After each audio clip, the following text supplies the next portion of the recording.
If you've ever been told or said or heard, my eyelids are too wrinkly, I can't wear shimmer. I'm too old, I can't wear sparkle. My skin's too dry, my skin's too old and wrinkly, I can't wear powder. I'm over 50, I can't wear full coverage. Congratulations, you've been fed greatest hits of makeup ageism. If you're new here, hi, my name is Miss Megan. I've been doing makeup for 15 years. 13 of them I worked for MAC. And actually my first 3 or 4 years in the industry and my first 2 at MAC, I was 18 years old, pretty much exclusively working on women who were 50 plus. I worked at a location that really only had 50 plus. So I was learning how to do eye shapes, skin, specifically on more mature women at the age of like 18, 19, 20. In this video today, I'm gonna be doing my skin, but I'm gonna be talking to you about the mature makeup myths that you just need to stop listening to. So if you wanna hear more about those, please keep on watching. I already have Magic Radiance down. I'm gonna go in with Serumizer Eye. So like in my career, I have had 50 and 60-year-olds with better skin than some 30, 40-year-olds. And the reason that I'm saying that is because the age is not attached to how the skin is performing. Yes, there are certain things that happen as we age. You lose collagen, face drops a bit more. The skin can appear a little bit more dull. Yes, you get age spots and lines and things like that, but age is not the issue. And we're made to believe that it is. The real problem is ignoring the like basic rules that talk about texture, prep, finish. It's like it actually really is that simple. Cracking open a new Serumizer, and I'll give one example. Like I've helped so many people, and I'd be like, yeah, talk to me about like how you want your foundation to look. Talk to me about like what you like. And it's like, well, I'm 60, so I need a foundation for a 60-year-old. That tells me nothing. That tells me nothing. I have 2 back-to-back clients, 2 6-year-old women, one with oily skin, one with dry skin. You have to treat them differently. That because of their skin type. It has nothing to do with age, and you can't assume either. That's the other problem, is just because you say mature, I can't assume that you want light coverage. I can't assume that you have age spots you want to cover. I can't assume that your skin is dry. And a good makeup artist will go in not making assumptions. Face Protect SPF 50 as primer. And like the reason why a lot of people run into these problems is because they're doing these like typical things for a makeup type, right? So you're thinking like, okay, well, I need a ton of radiance, but then you're actually oily and you're now feeling greasy, right? Because there's a certain way to get radiance on oily skin. I'm gonna use Folio to contour. There are some like core things that like I heard consistently, and now on the internet, it's people saying now like over 25, over 30 is mature. Like, let's all slow down here, okay? Because somehow a group of people who don't know how to do makeup have like set the tone for what makeup is, and it's just simply not true. And who cares also? Like, I'm about to go on a side quest in this video, but like the amount of time that people waste, and I mean like it's meant to be this way, the system's set up this way. The amount of time that people waste thinking about how they're getting older instead of actually just like experiencing and living life is the same thing as like wasting your whole life. I'm guilty of this myself. I have thought about my body my entire life, every single day, multiple times a day, for like let's say my whole life, 33 years. Waste of time. And it keeps you in this vicious buying cycle of like, if I have to look at another one of those, what do you call it, shedding videos, y'all, let yourself age. Let yourself age. The preventative, like, okay, before anybody goes off, if you want to get filler, you want to get Botox, you want to get all of these things, you want to do all these steps, do it. You're not who I'm talking to. You can keep watching the video if you want to. If not, go. I can't handle, dare I say, it's like a little bit of desperation of this need to stay youthful. I can't handle it. I can't handle those shedding videos. I can understand like beauty routines, like for example, like Dita Von Teese like sleeps on her back. Okay, cool. But like the contraptions, I'm just never gonna understand. It could never be me. And if that's gonna, you know, make you look 10 years younger, by all means do it. But some other things I could suggest is diet, sunlight, controlling what you're consuming mentally, exercise. I'm just saying. This exact routine that I'm doing in here, I'm pretty sure I have a video where I explain everything that I'm doing. So you can check that out. I think it's Base Routine Explained. But one of the first myths is that shimmer is the villain. Shimmer and glitter is the villain. After a certain age, you cannot wear it. That's just simply not true. The things that do matter when it comes to glitter and shimmer is, number one, the particle size. Like, not every shimmer and glitter product is made equal. Some have a shadow base to them. Some are tiny glitter particles to really large glitter particles. Some are just like metallic finishes. Some have more of a wet finish. Some have more of a, like, actually like a matte, I guess that's like a chrome finish. That is what matters. And then obviously your placement matters. So, and I kind of touched on this in another video. Love it, lock it in. Have you ever considered where and how you're putting the shimmer on? Because, and I will scream this from the rooftops every single day, the most important things about makeup is depth. So how light and how dark something is. And when you're highlighting something, you are bringing it forward. You are opening the area up. So in theory, a smaller eye that needs to appear bigger or brighter needs a little bit of highlight. So how are you getting it? No, it's not about smearing it all over the eye, but there is a way. I'm going in with face and body. And then obviously your prep is everything. The foundation doesn't know your age. The foundation doesn't know what it's supposed to do. But what it does know is the texture that it's sitting on. So you need to be prepping your skin for your skin type, not your skin age. And then you need to be applying formulas that make sense to your skin type and how you've prepped it. And this applies to like all skin types. But if you have combination skin and you have basically two different types of skin, why do you think that only one product is going to prep the two different areas correctly? Like, yes, there's products like Natural Radiance Primer that even that out, but in terms of the like powder foundation combination, especially without primer, how are you expecting one foundation formula to look the same on two different textures? It's just simply not it just won't work. They're going to respond differently. This will kind of take me into part 2, but it's so funny to me because people say all the time, like, well, I cannot wear sparkle on my eye because it accentuates texture. I cannot wear shine on my eye because it accentuates texture. So I have to use a matte powder eyeshadow on my eye. It's the only way. And then when it comes to the skin, they're like, oh no, I'm old. Their words, not mine. I cannot wear matte powder on my face because of the wrinkles. It accentuates texture. So yes, there's some truth to that, but what I'm trying to point out is, like, words are being regurgitated without actually thinking about what is being said and how that actually translates into the product that you're wearing or buying. Love it, lock it in. If you're like, well, dang, Megan, like, I want to have a better understanding of makeup terminology even, make sure you hit the link in my description and join my free Skool community. That will give you all the goods on what you need to know about makeup. And it's totally free to join too, so make sure you hit the link in my description. And then we'll get into myth number 2.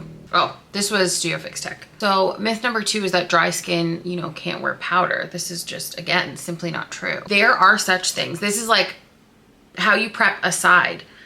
There are powders that have hydrating finishes, or can be more hydrating because they're a non-drying formula. Their goal is not to absorb any kind of oil on the skin or like mattify down.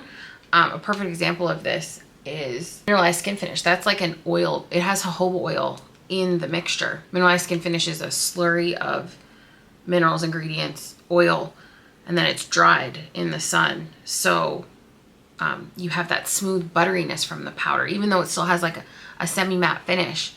That doesn't matter because the base is meant to sit on the skin and keep it a little bit more smooth and hydrated. It's also why you can use them wet. So those are formulas that will leave a smoother finish. That will leave a smoother finish on the skin. This under my eyes, this Natasha Denona concealer under my eyes yesterday was like atrocious. Gave it like a month's worth of trying. I don't have a highlight shade in the Radiance one. So I'm gonna use one of my darker Studio Radiance concealers. I'm just gonna brighten it. We'll do a little sandwich action. Another example too is like about like not having shimmer on the face is the Extra Dimension blushes from MAC that look pearly and metallic are actually a non-drying formula. So they have a pearlized finish that allows to smooth and diffuse the texture of the skin. So it's actually going to be the best on textured skin because it's what it was made for.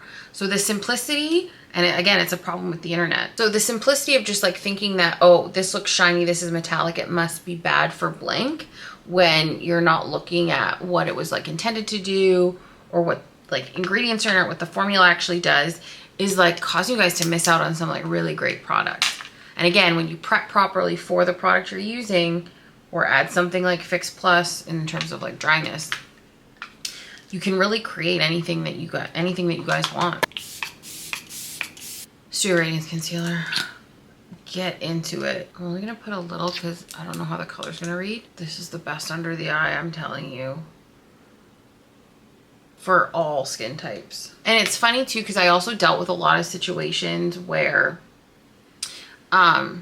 people haven't wanted my help because I like I'm too young, I wouldn't know. And what is happening at that moment is you're judging me for my age, being unable to work on you, even though I have tons of experience working on, you know, a certain skin type. And I can understand the hesitations for sure, that's fine. And like what I think people don't understand, and this could just be specific to me or I'll just speak for myself, the experience you get isn't just from learning how to put makeup on somebody. It's also, because again, I've mentioned like how important communication is to me and understanding who's in my chair. It's understanding how they're seeing it and it's feeling to them and understanding their, like the way that they like things to look. So I can log that info and be like, okay, you know, like when it comes to this, I remember like I had 6 people I worked on that had this like similar thing that they liked with the cream product. So I'm gonna like learn how to perfect that technique, and I'm gonna learn how to like alter it when I need to. I'm gonna add a little bit of Radiant Rose to brighten the center of my face and the under eye.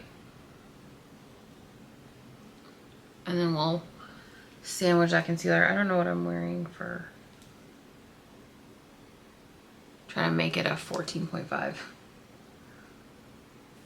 Oh my God, I'm so much happier putting this on. I also have 2 MAC videos as well for beginners. MAC product for beginners, and I believe MAC product for dry skin. I think I have that on here.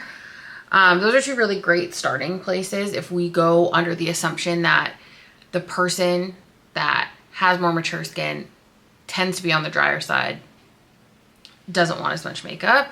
You could do like a combination of the stuff in there. But myth number 3 is that like over a certain age, you can't wear a certain coverage. Insane. Insane. And what people are, and not even on this topic in general, there is, and talking about like words, you know, being thrown around everywhere, this is true harmony, is full coverage or a full coverage look does not mean thickness in product. It does not mean heaviness. It does not mean cakiness. You can have a full coverage look made up of actually like lightweight product or fuller product that you've manipulated. It's all about those stacked thin layers to give you that full glam look without the thickness. I talk about that with my skin too. Like even though I'm putting on a certain amount of product, you can still see my beauty marks through my skin. You can still see my skin. My skin still moves with my skin. It's not actually covered, but you still get the appearance of fullness. That can apply at any age. So think of full coverage as an effect, not necessarily just like a product. And I mean, you can watch my MAC product formulas video to understand like all the formulas. If you want coverage, meaning you want to cover something, so think age spots, dark spots, that requires product, that requires it to look like makeup, because you no longer want to see your skin, you want to see the coverage of a foundation. So you have to really understand what you're wanting to put on your skin. And second to that is there are foundations that are blurring, smoothing looking foundations, meaning that you want to see the texture of the blurring, smoothing formula of the foundation. If you want to see your skin, then you want a natural finish because it's going to mimic what natural skin looks like. So even if both of those were deemed matte full coverage, they still have completely different looks and feels on the skin. Delish. I'm really enjoying this. I'm also just very happy to be wearing this concealer. gonna do a little here. And the thing at MAC too, right, is like we're taught the whole thing was to teach you guys how to use the product, understand it, how to make it multi-use. So I've done so many lessons of people doing their own makeup to also understand how they're perceiving things from the internet and then how it's like translating in real life. Prism. Bring it back. I'm gonna go with more Pro Set and Blur. I think too is with like lipsticks, like I can't wear lipstick because I have texture in my lips. All lips are textured. The lips that aren't textured most likely have filler. It's fine. Like if texture is your concern, you're like, I don't want to see texture, then you want to lean into more of your like glossy types of finishes or your skincare based product, like your skincare based lip stuff. Not necessarily matte. If you are wearing matte, again, you have to treat your lips better, like actually do like lip treatments. Keep them hydrated properly, like not with chapstick, and like use a lip primer, like help the situations along if you're going kind of opposite to what would work best for you. I just need to do my brows quickly. But you can basically wear anything that you want. You just have to actually know from a texture, formula, feeling perspective what it is that you want. If you don't know what you want and you're just expecting like, oh, well, I'm over a certain age, so just give me what works for that. It's not real. It's not a thing. I think that's all I'm gonna put on my face today. I'm gonna use the powder melt spray. And again, it's where a lot of the struggles come from is specifically thinking product, like finished product, as opposed to the attributes of the product and like the attributes of your skin. Oh my God, I didn't put Global Glow on. I'm like, I knew something was missing because my brows seem really strong. Oh, I didn't wait for that to dry. That's fine. Bring it around town. I love it. I need to fix my under eye. No, I'm gonna use C2 powder.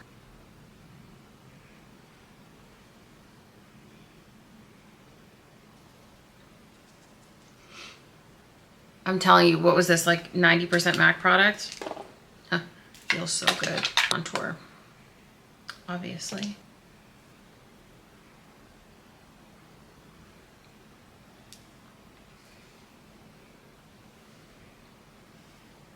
Oh my God, I feel like myself. And just for good luck, a little bit of stay over.